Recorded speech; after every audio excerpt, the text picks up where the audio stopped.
உலகை எழுப்பும் ஞாயிறு அங்கே குடியிருப்பான். அவன் ஆனை முகத்தனின் அடியவர் மனத்தில் ஒளியாய் வந்து கொலுவிருப்பான்.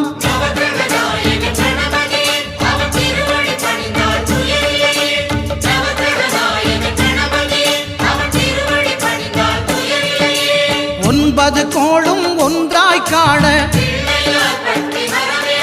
அங்கு கற்பகம் என்னும் கடவுளின் மெய்யில்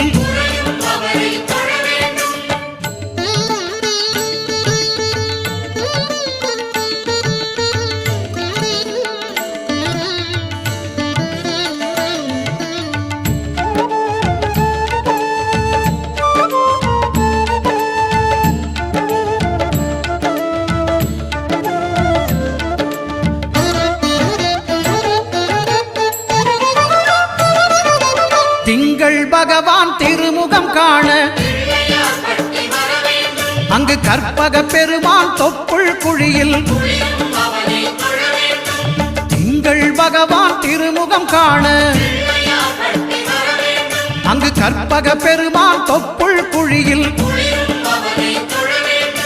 பார்க்கடல் பிறந்த சந்திர பகவான் கணபதி வயிற்றில் நிறைந்திருப்பான். எங்கள் கற்பகத்தானை கண்டவர் தமக்கு தீரா பிணிகளை தீர்த்து வைப்பான்.